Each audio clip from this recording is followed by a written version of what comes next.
háromharmadcos vitorlás építésébe. A feladat, amit saját magának állított, nem volt könnyű.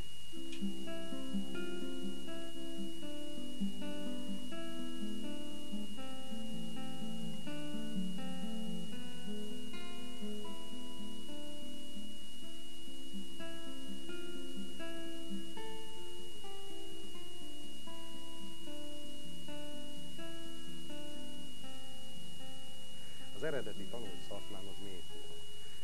Na most ők kint dolgoznak a Prérin pusztába, tornyoknál, és ott nincs semmi. Van egy-két lakatos szerszám, és meg kell csinálni mindent. És annak idején nagyon sok mindent megtanultunk. Hát jó, famunkával nem foglalkoztam, de vasas munkával, úgyhogy sok mindent köszönhetek annak. Igaz, hogy nem lettem fúrós, de nagyon sok mindent megtanultam. Meg a másik az, hogy ha érdekel valami, annak utána olvasok. Hát ez a hajónál is az volt, hogy nagyon sokat utána kellett olvasni, meg gőzöm nem volt arról. Tudtam azt, hogy néz ki egy vitorlás hajón, de más ám azt tud látni képen, meg megint más azt megcsinálni. Főleg úgy, hogy az embernek nincs semmije se. Aztán saját káromon ott sok mindent megtanultam, hogy mit, hogyan, most már egy kicsit könnyebben fog menni a következő, bízom benne. Hogy született egyébként ennek az ötlete, hogy elkészüljön? Ennek eléggé hosszú története van, ami visszanyúlik még Várpalotára. Én mindjárt is Várpalotáról költöztem ide, most már 6-7. éve. Palotán volt egy ilyen csináld magad vízijármű verseny. Az egyik barátom, a fiamnak az egyik barátja szervezte a Bántai tavon, ez egy nagy bányató, jó, mély, és a többi, és a többi. Kíváncsiságból kimentünk megnézni, hogy hát mi van ott. Na hát volt olyan, hogy 200 literes olajos hordóból 3 kerekű bicikli, vizen, hungarocellből ilyen vízjárótalt, és buktak bele sorba, a vízbe nem passzolt. Aztán, hát nem is tudom, nagy képűség, vagy mi volt az. Mondtam, gyerekek, én csinálok egy vitorláshajót, 2 hét múlva lett volna a következő ilyen verseny. Mondom, én addigra kijövök egy vitorláshajóval. Ó, persze, így meg úgy meg amúgy. No, lényeg az, hogy összejött, vízre tettük, hát pillanatnyilag roncsokban van ott a kerítés tetején, mert sajnáltam szétszedni, és ezzel indult ez a hajó. Mert akkor, amikor idejöttünk, sajnáltam szétszedni, de hát az idő vasfoga, ugye vászonborítás, minden szétment. És hát falun semmi szórakozás nincs a kocsmán kívül. Nem vagyok kocsmajáró ember, de egy héten egyszer a nejemmel együtt el szoktunk menni. Az ember könyököl, megbeszéli a falunak a dolgait, és a többi, és a többi. No, lényeg az, hogy a cimborám, aki a kocsmárosnak a férje, elkezdett cikizni, hogy nem is te csináltad, meg így, meg úgy, meg amúgy, mert akkor már rég megcsináltad volna. Hát ez addig ment, meg közben ott megittunk 2 fölsor sört, de azt mondtam, hogy ne hülyeskedj, fölfújom a képemet, csinálok egy 3 árbócosat, de csak úgy jött. Ez persze 3 árbócosat, 34 ágyúval.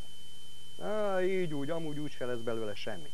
Utána spekuláltam, hogy mekkora hülyeséget mondtam én, de mondom, most már mese nincs, valamit kell csinálni.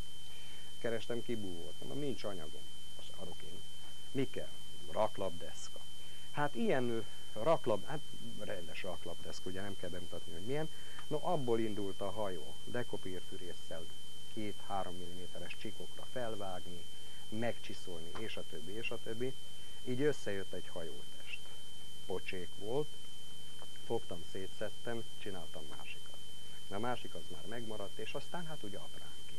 Addig nem volt vele baj, ameddig itt bent tudtam tartani, de amikor fölálltak az árbocok, ugye 3,5 méter hosszú, és 3,20 méter magas, hát szóval óriási. És már annélkül nem lehetett csinálni, hogy az árbocokat föl ne rakjam.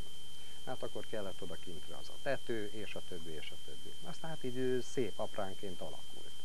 És hát megmutattam azt, hogy csak elkészült a 34 ágyús 3 árbocos vitorlás.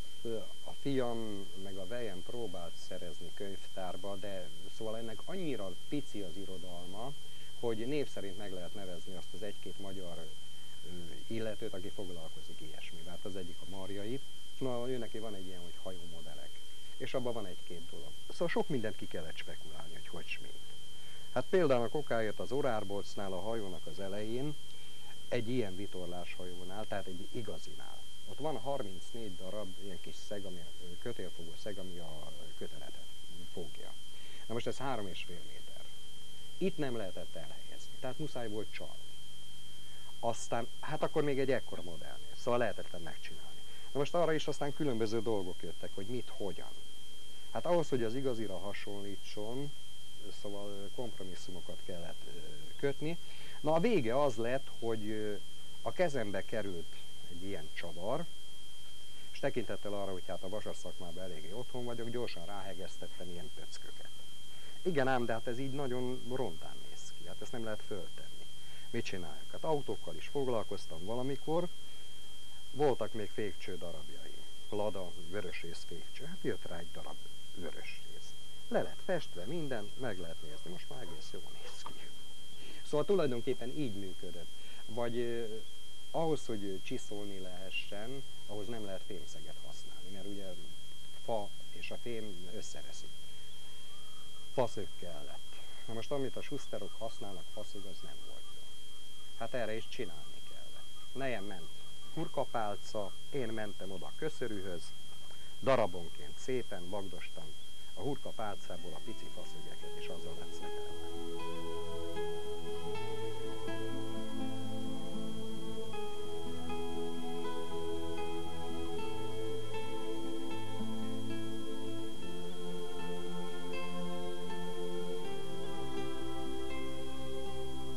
Az egyik legjobb ragasztó, amit pillanatnyilag lehet kapni, a Henkel ragasztó. A Henkel ragasztóból durván 2000 forint egy kiló.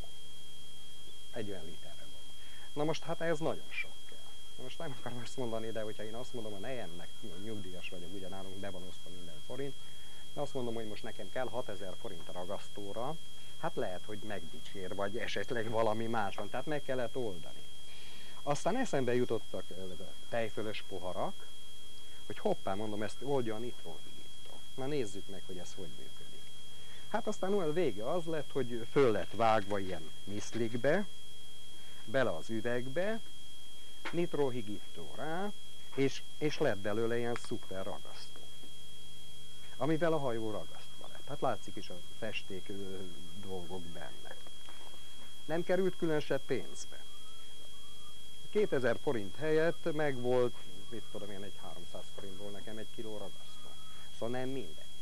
Akkor a kötélzet. Kötélzetnél is problémám volt, mert ahhoz, hogy vegyek hozzá kötelet, olyant, ami jó, de többféle vastagságú kötelet kell használni. Hát az be kellett volna járnom a félvilágot. És nem mindegy, hogy milyen.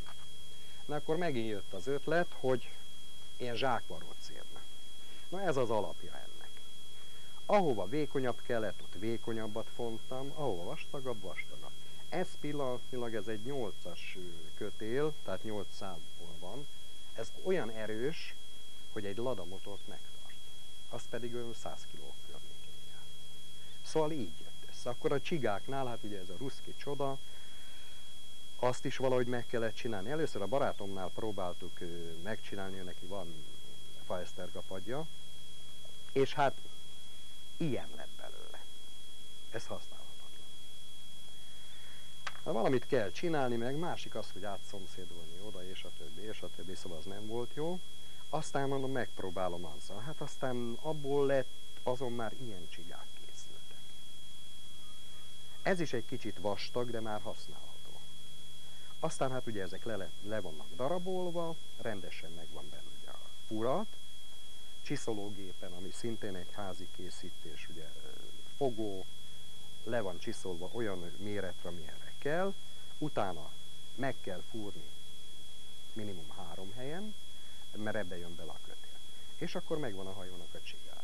Hát tulajdonképpen az a bizonyos kocsmai könyöklés és a mostani között, hát durván egy olyan 2 év van. No de ez a 2 év, ez nem úgy, hogy reggeltől estig, ez csak az utóbbi időben volt az, hogy hát elég sokat dolgoztam rajta. Nagyon sokan érdeklődtek, fotózták, filmezték, stb. Tehát ez majdnem azt lehet mondani, hogy olyan mindennapos dolog volt. Kint bütyköltem akkor is, és akkor megállt szintén egy autó. Tudtam, hogy a hajó, kapu kinyitva, jöjjenek be, és akkor az úr jött egy hölgyel, ha jól emlékszem, többiek bemaradtak a kocsiba, érdeklődött, hát annak is elmondtam ugye a sztorit, hogy történt, mint történt, és kérdezte, hogy eladó-e. Mondom, olyan sokan voltak, mert én gondolkodás nélkül rávágtam, hogy persze, hogy eladó. Azt mondja, és mégis mennyi. Hát most tényleg ez így történt, ahogy mondom, én az első számot, ami eszembe jutott, egy minimális összeget mondtam. Hát nem, erre azt mondta, hogy oké, megveszem. És így fog elmenni. És akkor hát utána mondtam meg, hogy elnézést, én utána néztem, hogy ez hogy néz ki, mint néz ki. Egy gyári kit, tehát amit gyárba elő van készítve, és a többi, és a többi, csak ezt össze kell pakolni, 1 méteres, hát az 80 000 forint. Hát ez 3,5 méteres. Most nem azt mondom, hogy a hosszával arányosan nő az ára, de valahogy úgy. De a kifizetett ár az nem. De úgy néz ki, hogy hát ő is becsületes és rendes, mert azt mondta, jó, rendben van, ezt ennyire elviszi, de kell neki még egy. Tehát végső soron jól is járok, nem is. Nyugdíjas időmet el tudom tölteni.